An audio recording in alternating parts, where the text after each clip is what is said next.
So I wrote this word over here called chiaroscuro. We've talked about it a few times, especially when we were talking about Renaissance art and art history. They really were interested in how they could use light and shadow to create these dramatic 3D forms. Well, chiaroscuro, using pencils and using the idea of light and dark, is just another way of saying we're creating value by shading. So our first circle over here, we're going to be turning this flat circle into what would appear to be a 3D sphere by using our pencil at first. There one down here we're going to be using pen, but for this one we're going to be using chiaroscuro and shading. Now before we get into it, there was a few of our keywords we talked about. We talked about highlight.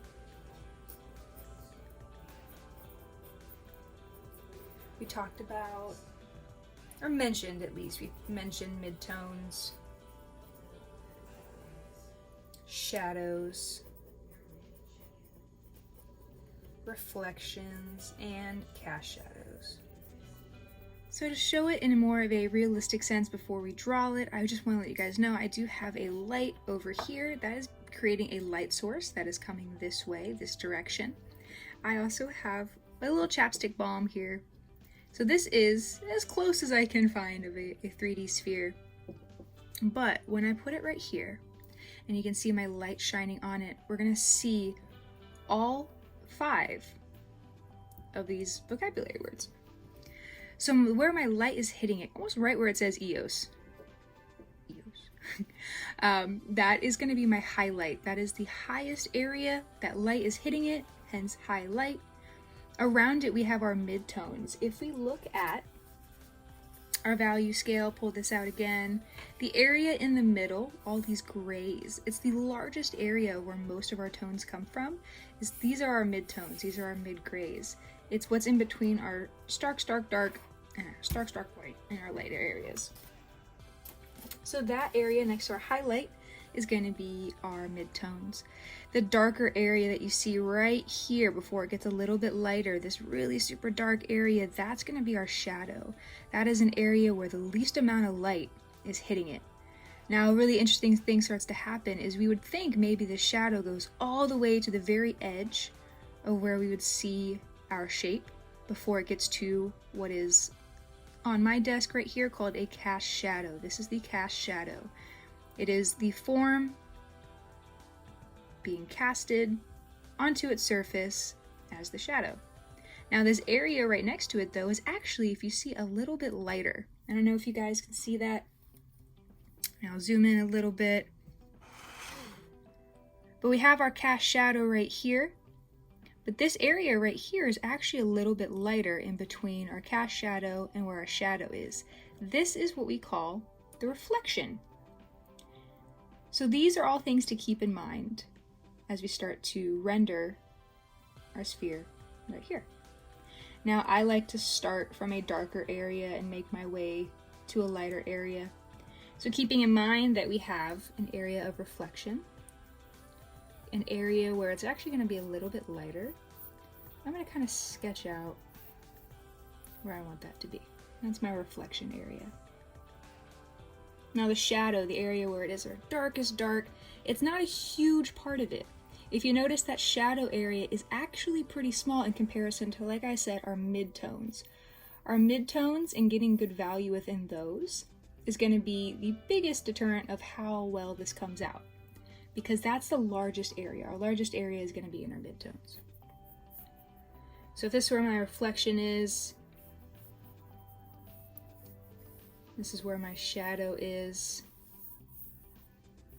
I'm trying to follow to the best of my ability. I'm kind of looking at both the page and my screen here, but I'm trying to also follow the form of my circle, because we're trying to make it look 3D, right? So we don't want it to look flat.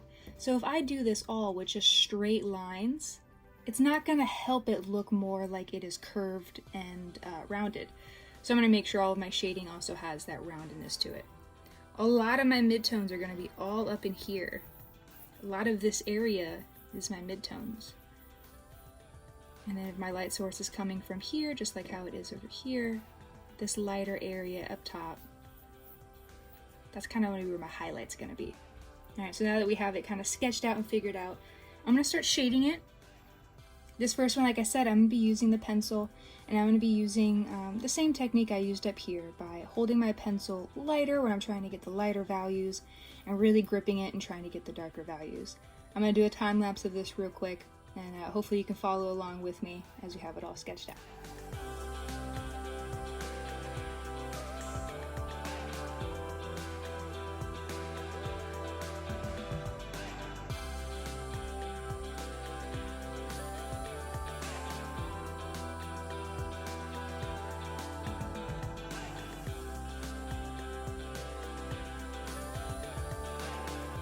So I wanted to stop the time lapse so I can show you guys a little bit about what I'm doing right now. As I've been making my way up kind of more towards the highlighted area, what I'm going to do is I'm actually going, since I'm using pencil, I'm actually going to kind of cover up where I want my highlight area to be.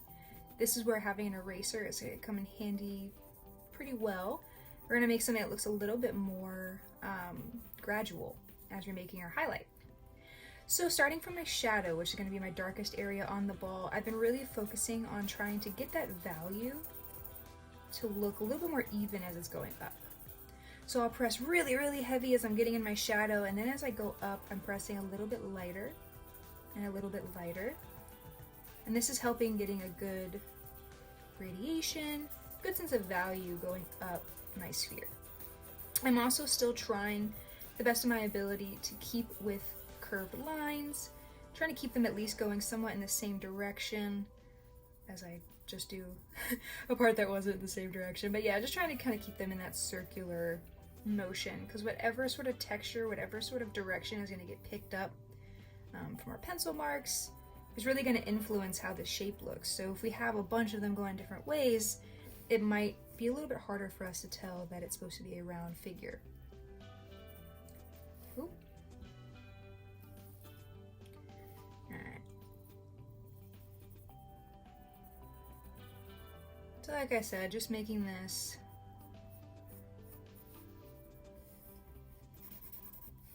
So what I'm going to do for the highlighted area, I kind of created where all my midtones are. You can see how a majority of this ball is mostly midtones.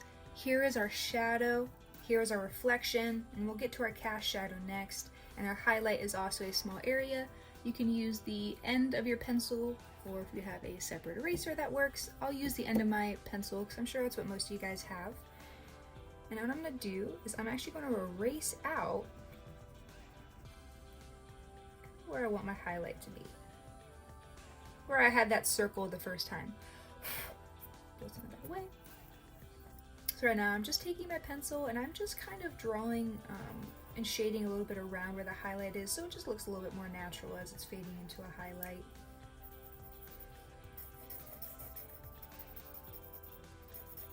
And I know with the time lapse it makes it look like this, you know, is really super quick, but this does take me a little bit, you know, as you can see as I'm working on it. I know it's fast, but I start off very lightly and I just keep building on it. Sometimes if you just start off and you're just getting a good basis of where your lines are, we can stop and look at it and we start to see like, oh, this isn't what I want it to look like, we can get freaked out. Don't stop, just keep going with what you are trying to create. If you keep going and you keep trying, the more you practice, it's just going to keep getting easier and easier. So take your time. That's why I do a lot of time lapses, because I really try and take my time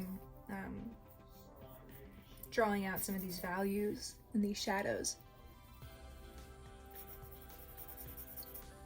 So the next thing I'm going to do is I'm going to create a cast shadow. This is really going to help start to bring out that reflection, because we're going to put the darkest of darks that we have right next to our line, and that's going to help bring out the form a lot better.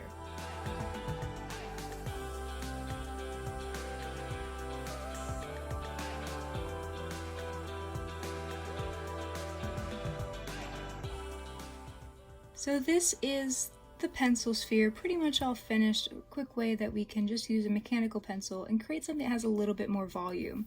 If we're looking at this compared to what we originally started with, this already has a lot more volume, especially with our darker areas, than this one does. I could keep going, I could darken up a lot of these areas. I expanded my highlighted area more so because with the light source, it is going to hit that rim right here, just like how the reflection does. So having it more in the middle didn't seem quite right to me, so I moved it out further. That way it was still more of a gradual process. Now for this bottom one, what we're going to be doing, I'm going to be doing the same exact idea. I'm going to flip it so the light source looks like it's coming from this way, so our cast shadow, that shadow of our figure is going to be on this side.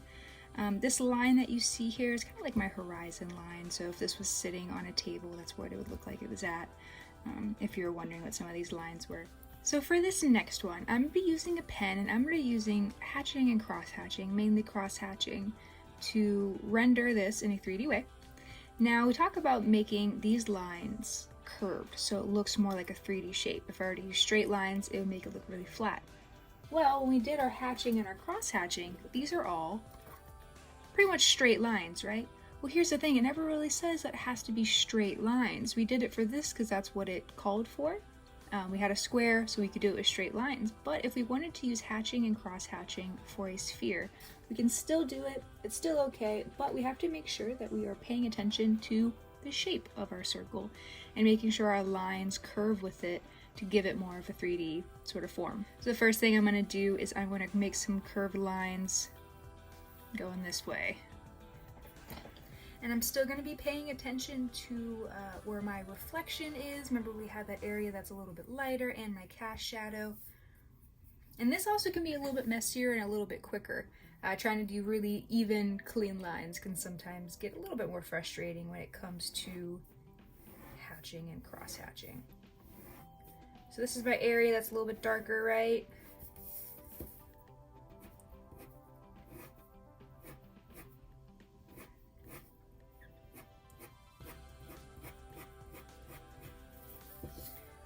And like I did here, went darker to lighter, so I'm gonna do a lot of that with my lines as well.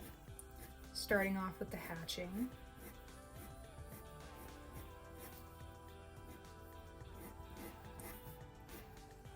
And I'm gonna space it out a little bit more as it gets to the top where our highlight's gonna be.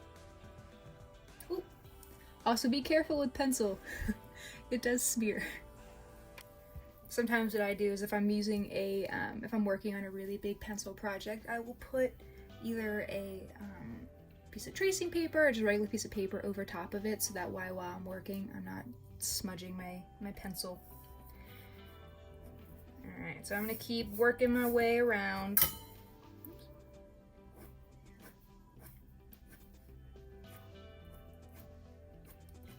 Using quicker, smaller lines to kind of show me getting to the top. Now, for making my lines the other way, I try and figure out how can I make these lines in a way that's going to show form. Now, if you're just doing hatch, hatch, hatch, doesn't matter about form, I might go this way.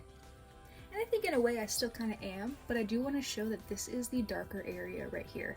So I'm going to start from where my shadow is, where I know it's going to be even darker, and I'm going to make my lines go up. And I'm going to make sure that they follow the form of the sphere. And you can look at this for a reference to how it's, even you see this curved line, you could use that as like a reference of how it curves around a 3D form.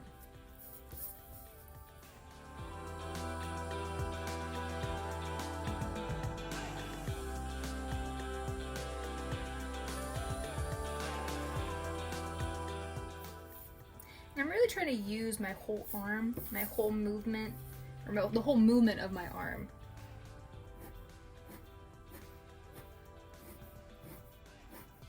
To create some of these curves.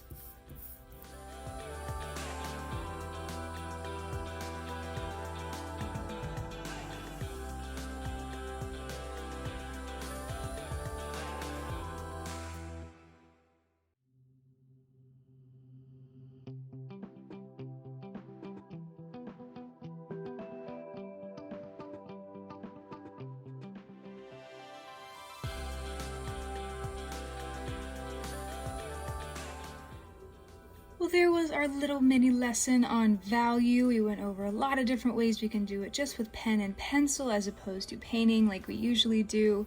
I hope you guys were able to follow along with this. All of this information is going to be super helpful when we do texture and just in general. It's helpful information when we're trying to create something and give it a little more depth in life. So I hope you're able to follow along with this, and I'll see you guys tomorrow for a texture.